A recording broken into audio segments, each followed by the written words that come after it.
Remember, we should never use pods like this. Instead, we should be using deployments. So what I'm going to do is the following. In here, I'm going to create a new file, and here I'm going to call it deployment dot and then YAML.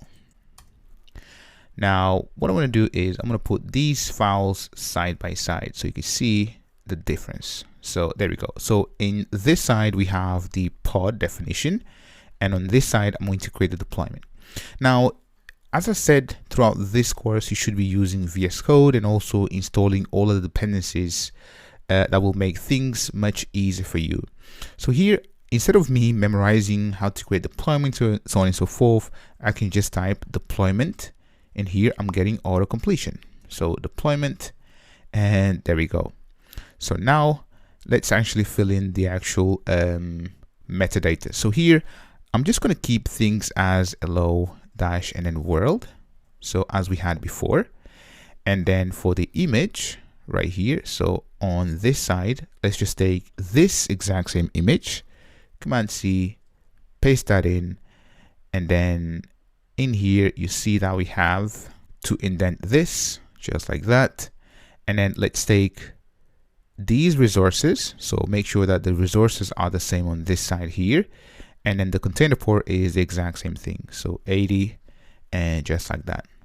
Now if I put this a little bit smaller, so I want to show you exactly what is the difference between managing the pod and the deployment itself. The first thing is the API version. So have a look. API version, this comes from V1, whereas this one here comes from apps and then V1.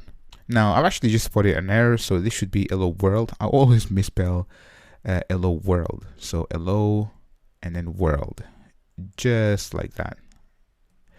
And let me just open the terminal for a second, and in here, remember, we have this command, so API and then resources. So if I press enter, there we go. Now let's look for deployments in here. So have a look, deployments here, and you can see this is the short name, and then this comes from apps and then V1. So have a look. So this is the API version, right? Whereas pods, so let's find pods. So should be somewhere here. There we go. So pods, right? Whereas pods comes from V1. Now deployments comes from apps/V1, and it is namespaced, and this is the kind, so deployment. So this is what we're doing here. Have a look. So API version, apps/V1, and then the kind is deployment. Now the same thing that we actually done with the pod, we have to specify some metadata, and the metadata basically allows you to have some labels that you can then use to query your resources. So in this case, I'm just saying that the name of this deployment is hello and then world. Then we have the spec. So the spec in here, so have a look. So the spec is selector, match labels, and then app, and then hello world. Now this is very important. So this is saying that this deployment is tied to this template right here. Now this template, have a look, has metadata, labels, and then apps, and then hello world. So these two have to match. So in order for this deployment to manage the pods created by this template in here. And basically this is just taking this spec right here, and then it's the same thing here, but adding the template plus the metadata. And then we're saying here, so the spec, selector, match labels, anything which has the app and then hello world. And then this is the exact same thing that we've done for the pod. So containers, we only have one container, and then the image, Kubernetes, hello world, resources, and then the port. So this is the port that the Nginx container is listening on.